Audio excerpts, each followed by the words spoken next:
સુરતમાં નગર પ્રાથમિક શિક્ષણ સમિતિ દ્વારા આયોજિત રમતોત્સવનો સમાપન સમારોહ યોજાયો હતો।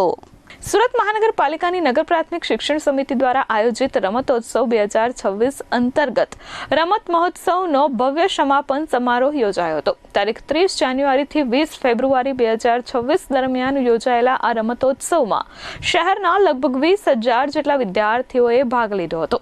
વિદ્યાર્થીઓ માટે સ્વિમિંગ, હોકી અને ફૂટબોલ જેવી વિવિધ રમતોનું આયોજન કરવામાં આવ્યું હતું। આ સમગ્ર રમતોત્સવમાં લગભગ 1200 જેટલા વિદ્યાર્થીઓ વિજેતા બન્યા, જેમને પ્રોત્સાહન આપવા માટે સુરતના ઇન્ડોર સ્ટેડિયમ ખાતે ઇનામ વિતરણ સમારોહ યોજાયો હતો। આ કાર્યક્રમમાં કેન્દ્રીય જળશક્તિ મંત્રી CR પાટીલ ઉપસ્થિત રહ્યા હતા અને તેમના હસ્તે વિજેતા વિદ્યાર્થીઓને ઇનામ એનાયત કરવામાં આવ્યા હતા। આ પ્રસંગે સુરત મહાનગરપાલિકાના મેયર સહિત અનેક મહાનુભાવો ઉપસ્થિત રહ્યા હતા। કાર્યક્રમ દરમિયાન જણાવવામાં આવ્યું હતું કે આવનારા સમયમાં ઓલિમ્પિક અને કોમનવેલ્થ ગેમ્સ ભારતમાં યોજાવાની છે, ત્યારે નગર પ્રાથમિક શિક્ષણ સમિતિના વિદ્યાર્થીઓ પણ ભવિષ્યમાં આ આંતરરાષ્ટ્રીય સ્પર્ધાઓમાં ભાગ લઈ શકે તેવા હેતુથી આવા રમતોત્સવનું આયોજન કરવામાં આવે છે। આ કાર્યક્રમ વિદ્યાર્થીઓમાં રમતગમત પ્રત્યે ઉત્સાહ વધારવા સાથે તેમના સર્વાંગી વિકાસ માટે મહત્વપૂર્ણ સાબિત થઈ રહ્યો છે। સારી રીતે પોતાનું કામ કરે છે કે નહીં એના માટેની પણ સુપરવિઝનની વ્યવસ્થા એ ડીઓ અને શાસનાધિકારી એ સ્કૂલોમાં કરતા હોય છે અને શિક્ષણ સમિતિના સૌ સદસ્યો એમને માર્ગદર્શન કરીને એમને આગળ વધારતા હોય છે। શિક્ષણ સમિતિના સદસ્યોના માર્ગદર્શનથી જે અનેક સુધારાઓ આપણને જોવા મળ્યા, બાળકોમાં જે ઉત્સાહ જોવા મળ્યો, બાળકો જે રીતે વિકાસ પામે છે એ આપણને જોવા મળ્યો, એનાથી ખરેખર એક આનંદની અનુભૂતિ થાય છે।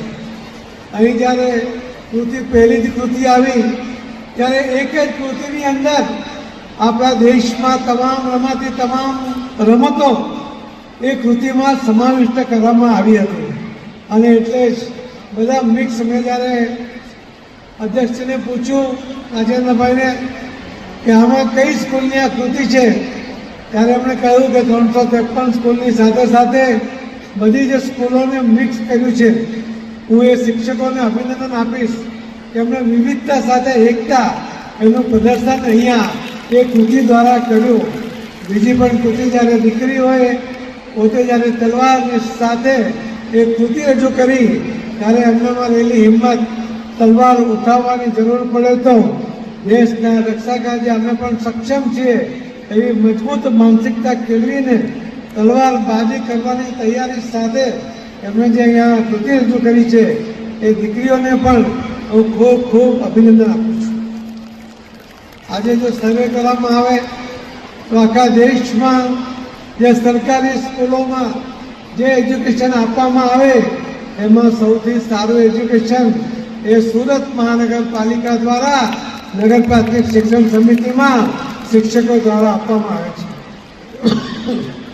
શિક્ષકો કાળજી લે છે, બાળકોની માવજત કરે છે અને એના કારણે આ સારા પરિણામ આજે જોવા મળે છે।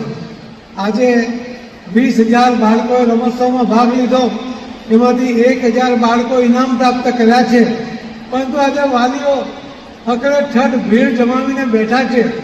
એમને પોતાના બાળકોની પ્રગતિ જોવી છે, એમને કઈ રીતે બાળકો આગળ વધી રહ્યા છે જોવું છે।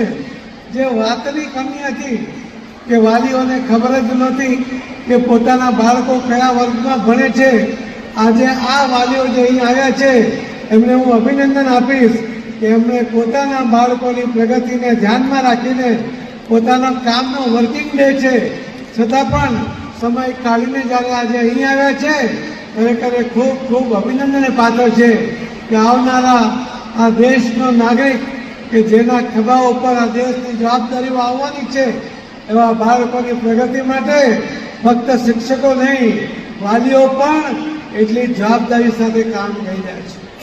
Bureau report S24 news Surat.